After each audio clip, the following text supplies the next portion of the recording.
Welcome to the life and times of Solomon Kane.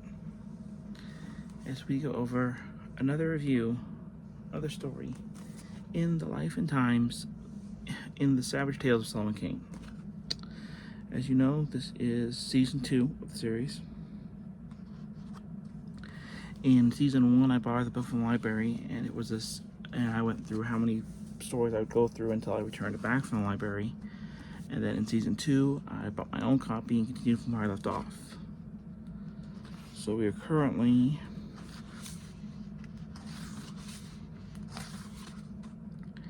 at the Hills of the Dead. So after this story, I have 1, 2, 3, 4, 5, 6, 7, about 7 stories until I have finished this particular tome and have finished up all the Solomon Kane stories in this book. I have 3 issues of the Solomon Kane comic, which will be a separate thing. I've covered the first issue, but I probably will wait to cover that until I get my hands on either issue 4 or the last issue, a separate floppy issue of the comic, so I'll have all the story of it, but we'll have to see how that goes. I may just cover what I have, and we'll see. But anyways, let's go on to the last story I read of Robert E. Howard's Solomon Kane, and that is The Hills of the Dead. Once again, Solomon Kane finds himself back in Africa when he rescues a young African woman whose tribe is being attacked by vampires. This is African vampires.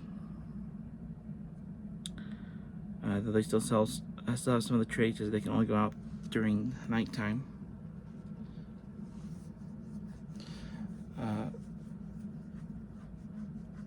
The Solomon Kane meets up with his only friend and ally at this point, the old witch doctor, who gives Solomon Kane a powerful staff that when he sleeps with it across his chest, besides being used for combat, it allows him to communicate with the witch doctor in the dream time, as they like to call it in Australian culture. And this allows him to communicate with the witch doctor.